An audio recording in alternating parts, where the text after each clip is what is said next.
Let me ask you something uncomfortable. If grocery stores closed tomorrow, not for a day or a week, but for an entire year, what would you eat?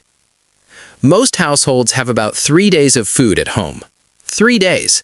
If trucks stopped running, many families would feel real pressure before the week ended. But here's the part that stays with me. There are families alive today whose great-grandparents planted trees that are still feeding them. No supply chains, no supermarkets. Just trees quietly producing food year after year. Those people who planted them are gone, but the harvest remains. Someone, generations ago, made a calm decision to put a small sapling into the ground, and that decision is still feeding people today. That's what this video is about. Today I'll show you 8 trees that, if planted now, could still be feeding your grandchildren's grandchildren hundreds of years from today. And number 1 on this list, entire civilizations depended on it. You could plant it this weekend. Before we start, quick question. Do you already have any fruit or nut trees planted where you live? Drop yes, no, or apartment life is testing me emotionally in the comments.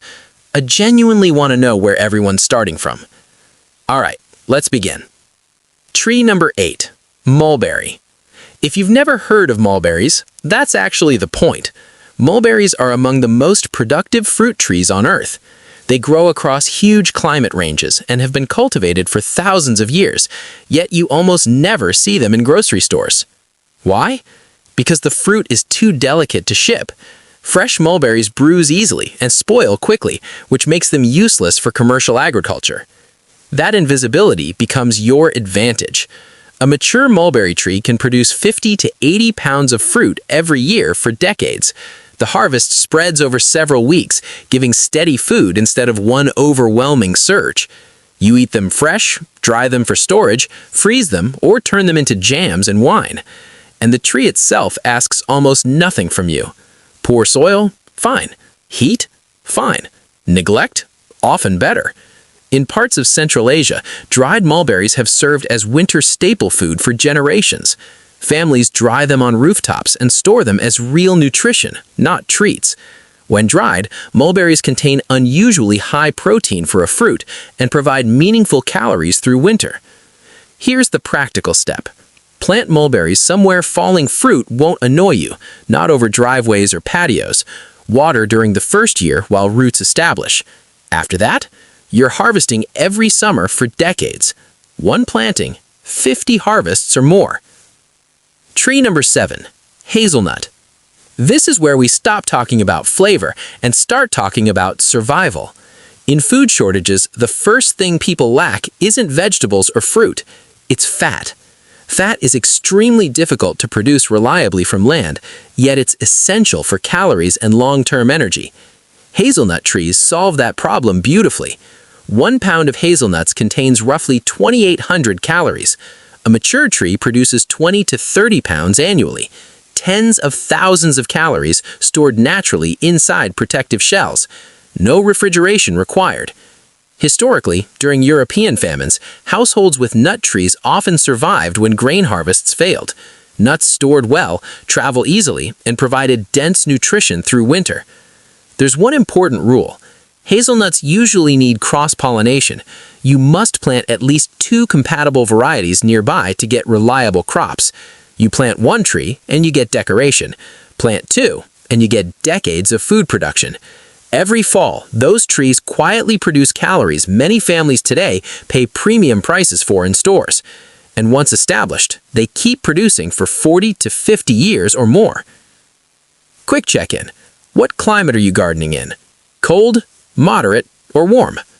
Drop it below, because the next trees work best in specific environments, and I want you focusing on what actually grows where you live. All right, let's begin. Tree number 7, fig. The fig tree appears across nearly every ancient civilization for one simple reason. It meant stability.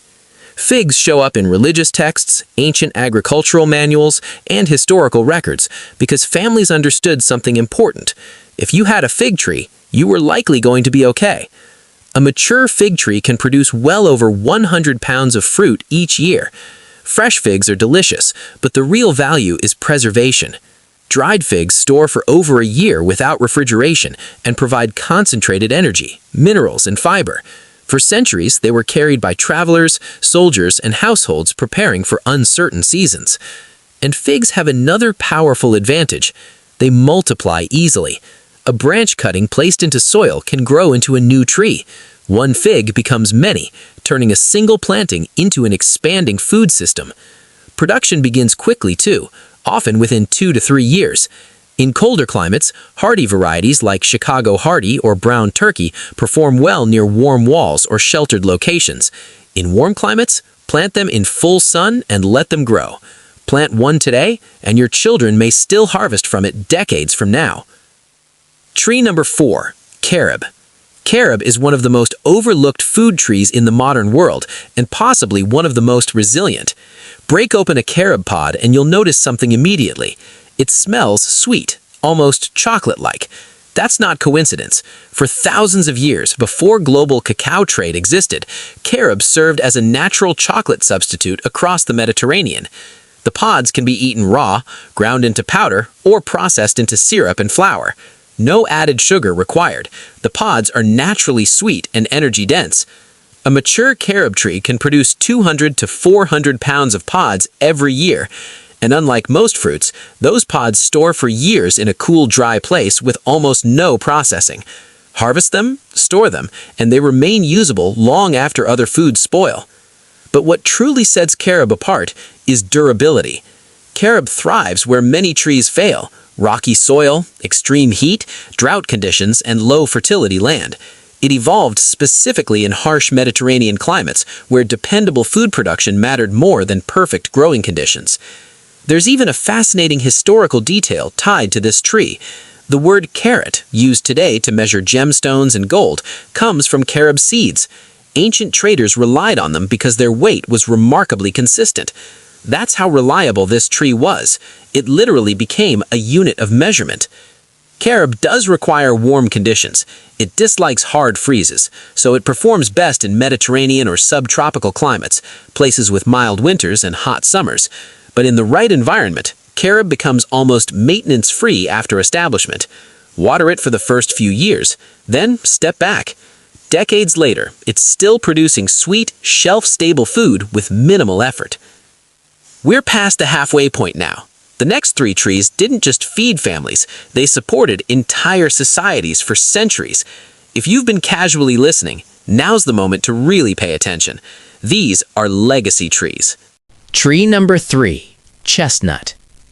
The chestnut tree was once one of the most important food sources in parts of the world, especially across Europe and North America.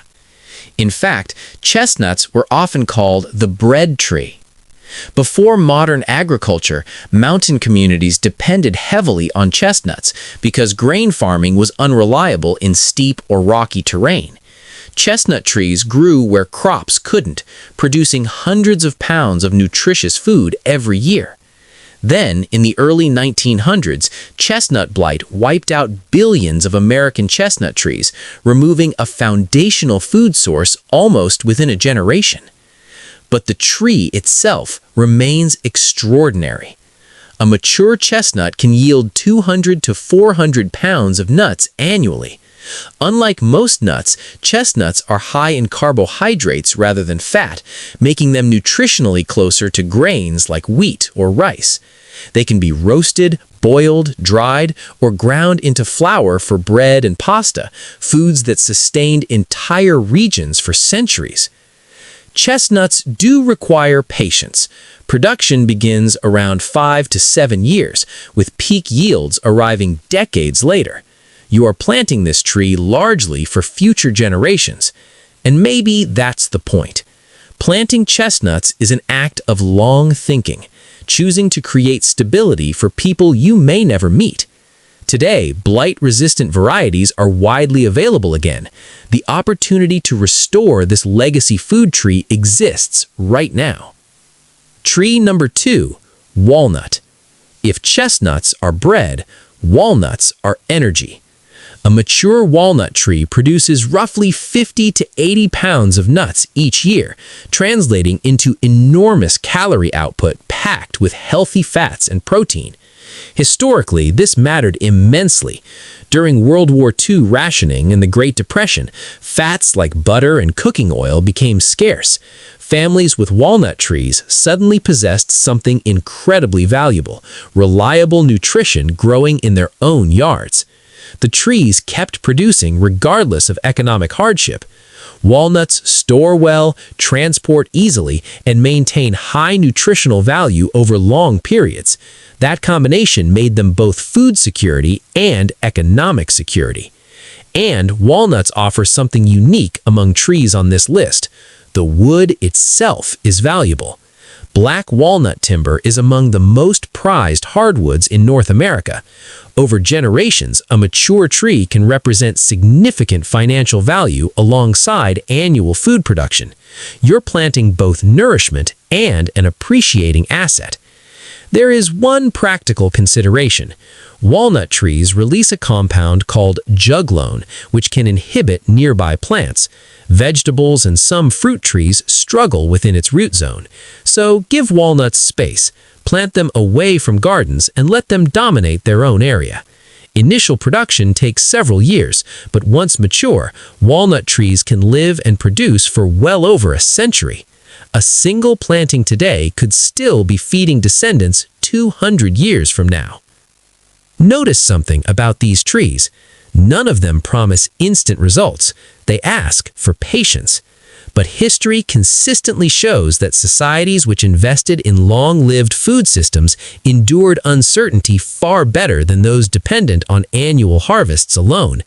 And that brings us to the final tree, the one humanity has relied on longer than almost any other.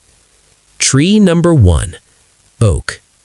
Look at an oak tree for a moment, not as scenery, not as background, as food. An oak tree may live for centuries, sometimes longer than recorded memory in a community, quietly producing harvests every single year without irrigation, fertilizer, or management. And yet most people today think of acorns as squirrel food. That misunderstanding erased one of humanity's oldest food systems. Across North America and many parts of the world, indigenous cultures built entire civilizations around oak ecosystems. Acorns weren't emergency food, they were staple food. In some regions, acorns provided a significant portion of yearly calories because they were dependable, abundant, and storable. A mature oak tree can produce 500 to 1,000 pounds of acorns annually, every year, for hundreds of years. Acorns contain fats, complex carbohydrates, and protein, real nutrition, capable of sustaining communities. The only preparation required is removing natural tannins through soaking, a simple process practiced by humans for thousands of years. Some species, like white oak varieties, contain lower tannins and require minimal processing. And once established, an oak asks almost nothing in return. Here's the truth about planting one. You may never experience its full potential. An oak planted today begins meaningful production decades from now. In 50 years, it becomes substantial. In a century, massive. In 300 years, still producing. The people who benefit most will never know your name, but they will eat from your decision. Someone planted the old trees that provide shade and food today. Their quiet action still shapes lives long after they're gone. Planting an oak is choosing to participate in that same chain of care. Every year you delay planting is production permanently lost. A tree planted today begins producing years sooner than one planted later. Time keeps moving whether you plant or not. The best time to plant these trees was years ago. The second best time is now. You can be the person in your family who decided to build something lasting, something living that continues giving long after you're gone. That isn't just gardening. That's legacy. If this video changed how you think about food and the future, subscribe. Each week, we focus on practical ways to build gardens and food systems that last beyond a single season. And tell me in the comments, which tree are you planting first? I'll see you in the next one.